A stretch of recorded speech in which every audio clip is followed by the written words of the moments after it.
I think we've all seen migration rise really rapidly on the international agendas across the world. We've heard lots of words like crisis. We're now seeing migratory flows in numbers that we haven't seen before. Every year we're seeing record numbers. In terms of African migration, I think that we've seen that African migration be hijacked. That narrative has been hijacked by a Western narrative. When we hear the word African migration or the words African migration, we immediately associate it with boats that are full of people trying to get into Europe. We often hear words like floods or tides of people that are arriving in Europe, but that's just not what the data shows. So the data is actually showing that here in Africa we have 19 million people who are living outside of their country of birth.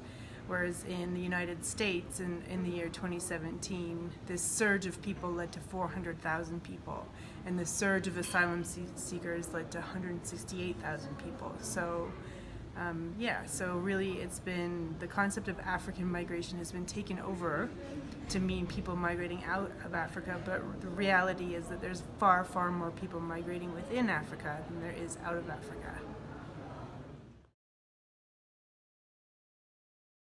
This isn't a new issue for Africa. We've been focused on migration for decades now.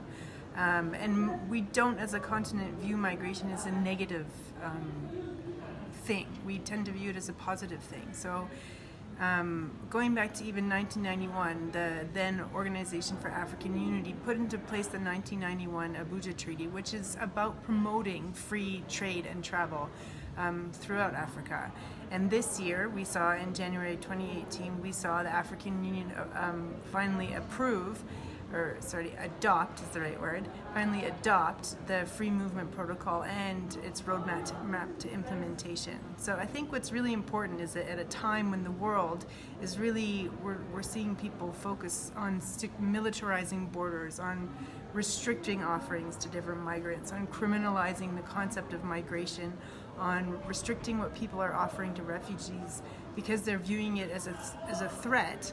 I think it's really important to note that Africa has a long history of not seeing it as a threat, of seeing it and approaching it as an opportunity. And we've long understood the benefits of migration, that there's development benefits that are embedded within it.